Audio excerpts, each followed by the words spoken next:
Good morning, Gulf High. Today is Wednesday, January 5th, 2022. I'm Elizabeth. And I'm Mr. Rutherford, coming to you from WBUC Studios with your school news. The word of the day today is sully, which is a verb meaning to make soiled or tarnished. Can you use that in a sentence, Mr. Rutherford? I sure can, Elizabeth. The money-related charges brought against the restaurant owner has sullied her reputation. And now for today's weather forecast. Today is already shaping up to be a beautiful day outside with a high of 73 degrees and no rain in sight. The lows drop down to 59 degrees tonight, but it should still be a pleasant evening. Enjoy the weather and have a great day, Bucks.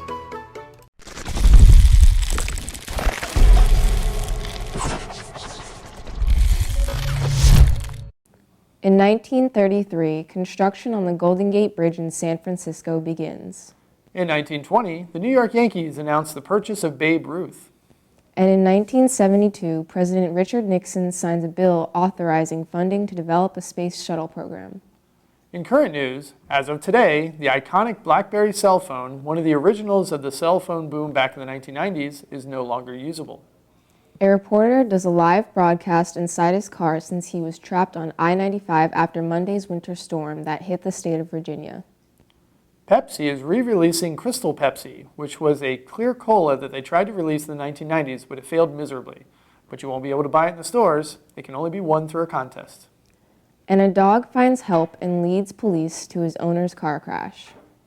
Here's the joke of the day. Where should you go in a room if you are feeling cold? Stay tuned to the end of the news for the answer.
Attention juniors, Pasco County Schools will be offering a free opportunity to take the school day SAT that is reportable to colleges on March 2nd. For more information, please see Mrs. Krupiak in the Media Center. The World Fair is coming back to GHS. The event will take place on February 4th, and if you wish to participate, please see Mr. Krupiak or Mr. Donaldson for an application form. What is the World Fair, you ask? Check this out.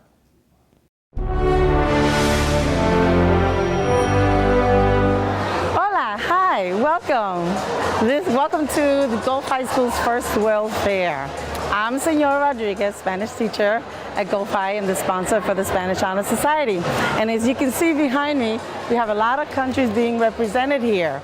We have a diverse population at Gulf High, and we wanted to get everyone together to show unity in our school, and we're doing such a great job. I'm very, very proud of our students. The coordinators of this project are two seniors who are from the IB program. Hi, I'm Aish Subramanian. And I'm Shri Sundaresh. We're both students of the IB program, and as a part of the IB diploma, we need to fulfill a requirement called CAS, Community Action Service. It's a community service project, and for one of the requirements, we need to initiate a project. And we thought that a cultural fair would be amazing, especially at Gulf High School, because there's so much ethnic diversity here. We're both connected to our cultures through Indian classical dancing, and one of the things that we perform at is St. Petersburg International Folk Fair, and it's kind of similar to this, only like on a bigger level. And we thought it would be great if we could bring that to our own school, involve the students and the teachers, and have them take part in the cultures as well. So this is how we got started with our tsunami relief effort fundraiser for Japan. Over spring break, we had just heard about the tsunami, and we realized it'd be a great idea if we could, find some way to fundraise for this. And we made our acronym the World Fair, Food and Arts for International Relief. We have each booth, and each booth had a certain guideline to follow. We wanted each booth to have like an informational poster that, says some of the customs and the flag and the map of where it's located. We wanted each group to build a monument, so people know, so they had a legitimate feel of how it is to be in that country. And we wanted each booth to have, either an activity, souvenirs, or an ethnic food item, so you really got immersed in that culture. We thought it would be great because it's an educational fair also, and teachers would be happy with it too. So. Hi, my name is Anne Corelli, and I'm the French teacher here at Gulf High School. My students set up a booth on Quebec, complete with a video and brochures and food for people to sample. They're very enthusiastic. I was very impressed with how organized they set it up. This is truly an example of students, believing in a cause, and I'm so proud of them because they took the idea. It wasn't like a required assignment where they were going to get a grade, and they just took it and ran with it. It's really great because once we started doing this, we just had so many kids from different backgrounds coming up to us and saying, hey, I want to do the Polish booth, I want to do the Japanese booth, and we didn't even have to go up to them, they came to us. And it was so great because Gulf High really hasn't had a lot of displays of cultural artifacts and souvenirs and all that before, so it's kind of something new. The students look like they put a lot of hard work into their fair. I saw some parts of their different cultures that I didn't know before. A lot of people who aren't technically in that same culture wanted to be in that culture because they're so interested in it. I'm Olga. I'm John. And I'm Kate Middleton from England.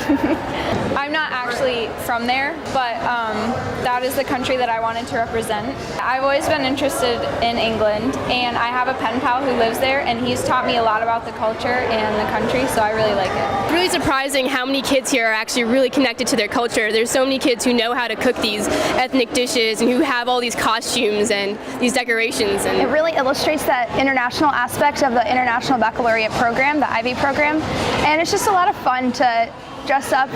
I'm Russian, so it's fun to go back into my own heritage and culture and teach people about it, and to show people, look, this is what we make for dinner, this is what we have during, vacation time, this is what we eat for holidays, and just tell people about little facts that are really exciting. It's made out of lard, cinnamon, and a little bit of lemon, and most of it's dough, and it's like covered with powdered sugar. And the lard makes it really light and fluffy, so it's not too stiff. Yep, and it's called a tapas, which is kind of like Spanish hors d'oeuvres.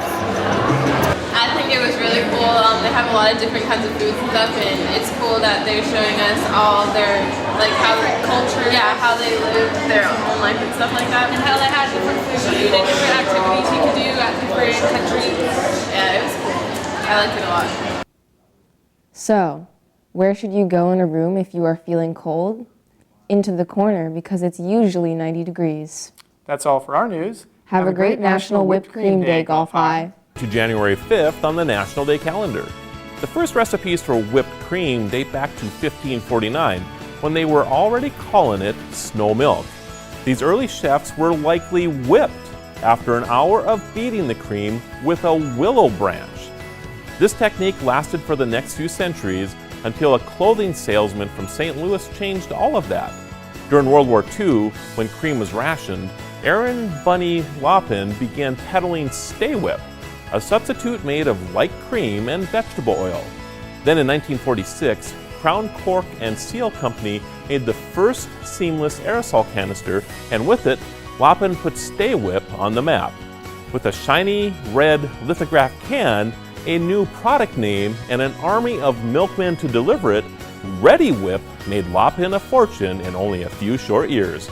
On National Whipped Cream Day, pile on a little extra and sing happy birthday to Bunny Lopin if you're so inclined. I'm Marlo Anderson with the National Day Calendar. See you again tomorrow as we celebrate every day.